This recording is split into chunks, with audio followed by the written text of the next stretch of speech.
इन तस्वीरों को ध्यान से पहचान लीजिए। एक तरफ लगातार पीड़ितों में खौफ का माहौल है, आप देख रहे हैं ये वो लोग हैं जो किसी तरीके से जंगल के रास्ते पहलगाम में बैसन घाटी में जिस जगह पर यह हमला हुआ था वहां पर जब ये लोग जहां पर हमला हुआ गोलीबारी, उसके बाद ये लोग पीछे जंगल के रास्ते से भागने की कोशिश कर रहे थे, बचने की कोशिश कर रहे थे। सामने सुरक्षा बल इनको दिखते हैं, लेकिन इनको ऐसा लगता है कि वो आतंकी हैं और हाथ जोड़कर ये सभी लोग, खासतौर पर महिलाएं, गुहार लगाती हैं कि हमें छोड़ दीजिए, हमारे बच्चों को छोड़ दीजिए। आप लोग कहाँ से आए हो? कहाँ से आए आप लोग? आपके बच्चे कुछ नहीं करेंगे, थोड़ा बताइए। हुआ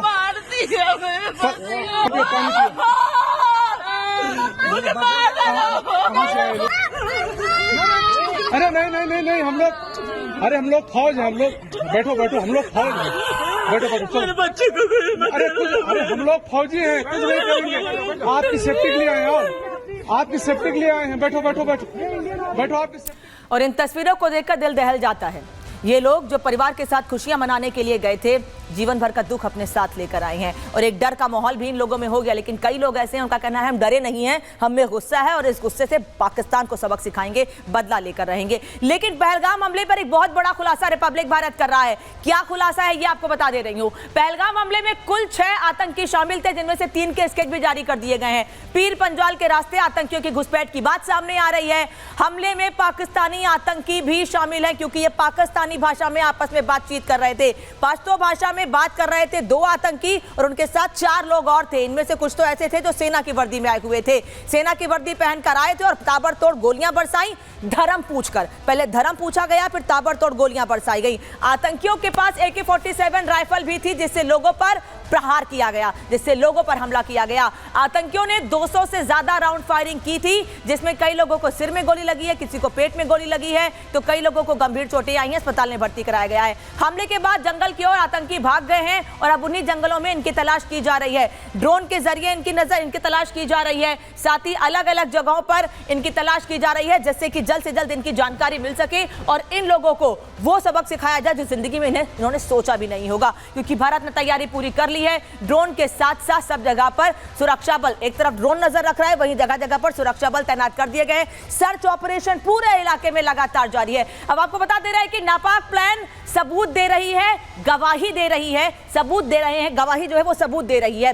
5 फरवरी 2025 को रावलकोट में ये आतंकी जुटे थे। धीरे धीरे कैसे कड़ियां जुड़ती जा रही हैं ये आपको बता रही हूं। 16 अप्रैल 2025 को मुनीर ने जहर उगला था। उन्होंने उस शख्स ने हिंदू मुस्लिम की बात की थी और उसने साफ तौर पर कहा था कि हम हिंदू नहीं हैं, और इसी वजह से इस हमले को आसिम मुनीर के बयान से जोड़कर भी देखा जा रहा है। 18 अप्रैल 2025 को सैफुल्लाह की प्लानिंग का एक वीडियो भी सामने आया है, वो वीडियो भी आपको दिखाएंगे अभी। इसके बाद 20 अप्रैल 2025 POK में हमास कमांडर के होने की जानकारी मिली थी, बाकायदा बैठक की गई थी और इस बैठक में बड़ी प्लानिंग की गई थी। इस तरह के से ये सबूत सामने आ रहे हैं, एक एक करके कड़ियां जुड़ती जा रही हैं पहलगाम में हुए इस हमले की। हमारे साथ सहयोगी केवल कश्मीर से ही नहीं जुड़े हुए हैं, बल्कि मुंबई से और करनाल से भी हमारे सहयोगी जुड़े हैं। मुंबई जहां पर शव पहुंचे हैं उन लोगों के जिन पर पहलगाम में हमला किया गया, और करनाल विनय नरवाल का शव थोड़ी देर में परिवार के पास पहुंचेगा, वहां से सुमित झा जुड़े हुए हैं। मुंबई का रुख करते हैं। सत्यप्रकाश, क्या देख पा रहे हैं अभी, कितना और इंतजार?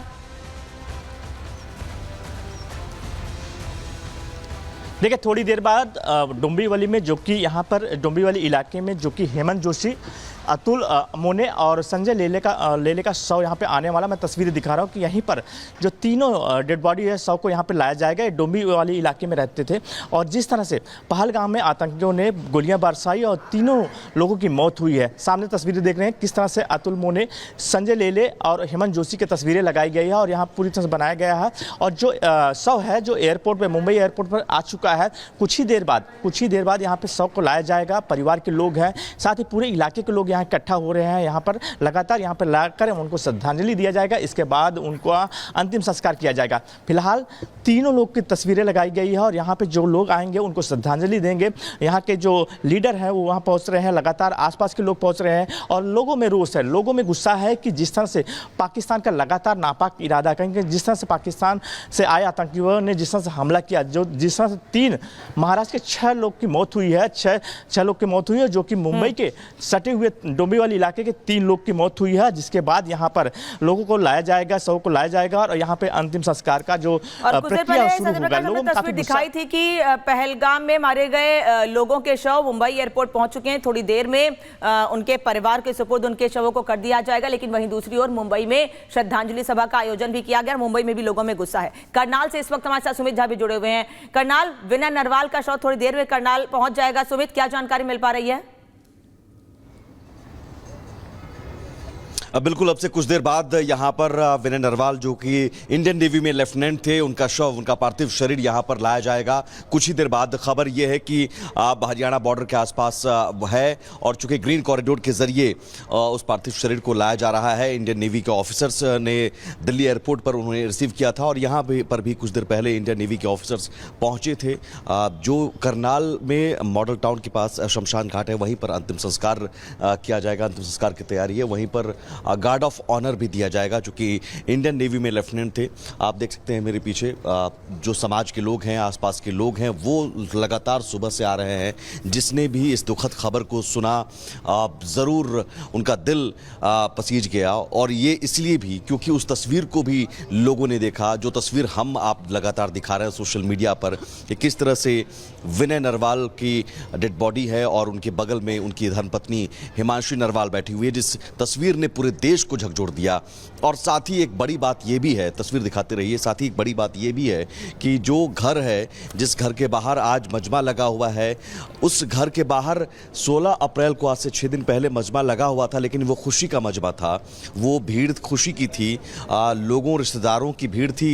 16 अप्रैल को भी, 19 अप्रैल को भी रिसेप्शन के मौके पर, जब किसी ने भी नहीं सोचा था कि ये लोग जो खुशी के मौके पर इकट्ठे हुए हैं, एक हफ्ते के बाद इनको ऐसे गम में शामिल होना पड़ेगा परिवार के। किसी ने भी नहीं सोचा था। और वो लोग भी सोचकर नहीं गए थे छुट्टियां मनाने कि जाएंगे 2 से 4 लोग और वापस आएंगे 1 या 2 लोग। धन्यवाद आपका सत्यप्रकाश और सुमित इस तमाम जानकारी के लिए। बता दें आपको कि पहलगाम से दर्द और चित्कार की जो तस्वीरें सामने आई हैं, उसे देखकर सबका दिल हिल गया है। एक और जहां इन तस्वीरों को देखकर किसी की आंखें नम हो गई हैं, तो वहीं इस कायराना हमले के बाद हर कोई सिर्फ और सिर्फ बदले की मांग कर रहा है। कैसे देश भर में बदले की मांग उठ रही है और कैसे परिवार के लोग लगातार परेशान हैं, इस रिपोर्ट को देखिए। मेरे पति को बचा।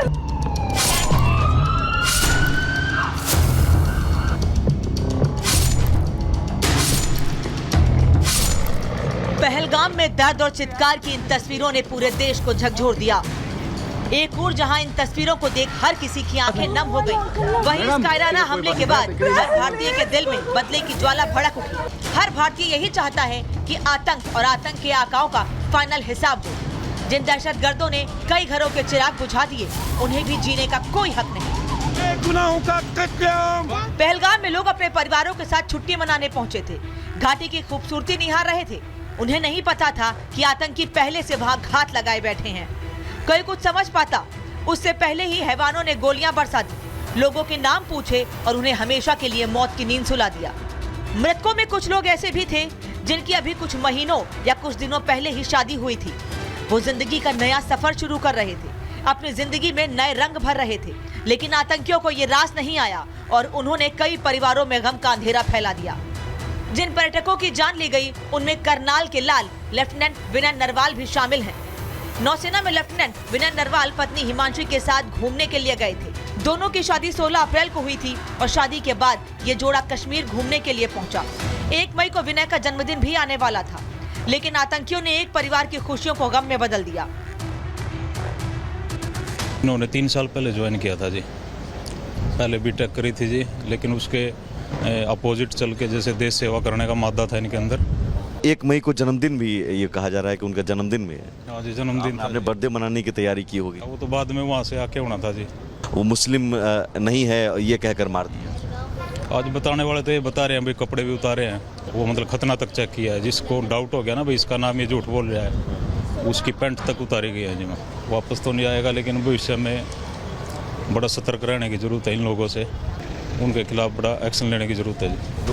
विनय नरवाल की तरह ही कानपुर का शुभम भी अपनी शादी के बाद अपनी पत्नी के साथ कश्मीर पहुंचा था। घटना की 1 रात पहले शुभम अपने दोस्तों के साथ मौज मस्ती कर रहा था। ताश के खेल में सबको हराने की बात कह रहा था। खेल में सबको हराने वाला शुभम मौत से हार गया। आज शुभम के घर मातम पसरा है। घर पर लोगों का तांता लगा हुआ है। किसी को भरोसा नहीं हो रहा है कि कल तक जो अपनी जिंदा दिली से सबको हंसाता था वो अब इनके बीच नहीं है। मैंने भाभी को फोन किया, तब उन्होंने बताया कि भैया को गोली मार दी है और सर पे गोली मारी है। उसके बाद करीबन 2-3 घंटे बाद एक वीडियो वायरल हुआ जिससे हम लोगों ने उनको पहचाना, जिसमें ये दिख रहा था कि उनके सर पे गोली लगी है। उनके जस्ट बगल में ही गोली मार दी गई और जब उन्होंने कहा कि हमको भी गोली मार दो, तो जो टेररिस्ट थे उन्होंने कहा कि हम आपको गोली नहीं मारेंगे, हम चाहते हैं कि आप अपनी सरकार को जाकर के बताएं। तो मेरा सरकार से अनुरोध है कि जिस तरीके की ये हत्या हुई है, एक तरीके का जेनोसाइड वहां पर हुआ है और उसका बदला सरकार ले। पहलगाम आतंकी हमले ने किसी ने अपना पति खोया, किसी ने अपना बेटा खोया। वहीं कुछ लोग ऐसे भी इस दुनिया से रुखसत हो गए जो जिंदा दिली के मिसाल थे, जिनकी कमी अब कभी पूरी नहीं होगी। एक दोस्त ने अपना 25 साल पुराना साथी खो दिया। बहुत ही शॉकिंग न्यूज़ थी हमारे लिए कि आज 25 साल से हम लोग साथ में रह रहे हैं। आज वो हमारे सोसाइटी के कमेटी मेंबर हैं, मैं यहाँ पे सेक्रेटरी हूँ, लेकिन कभी ऐसा हमारा बेबनाव नहीं था, किसी के साथ उनका बेबनाव नहीं। पूरी सोसाइटी हमारे एक साथ रहती है। एकदम ही हमको पूरा सोसाइटी को हमको शौक हुआ। जो सोसाइटी के यहाँ पे पुराने मेंबर थे जो यहाँ से कहीं छोड़ के दूसरी जगह गए, तो उनके भी रात को हमको फ़ोन आ रहे हैं, वो भी वहाँ पे रोने जैसा कर रहे हैं कि बहुत ही निंदनीय घटना हुई है ये, और हमारे लिए बहुत ही दुखद घटना है ये। ठाणे के संजय लेले ने भी इस आतंकी हमले में अपनी जान गंवाई। बेगुनाहों के ऐसे नरसंहार ने हर किसी को झकझोर दिया। संजय के शुभ चिंतक भी अब कड़ी कार्रवाई की मांग कर रहे हैं।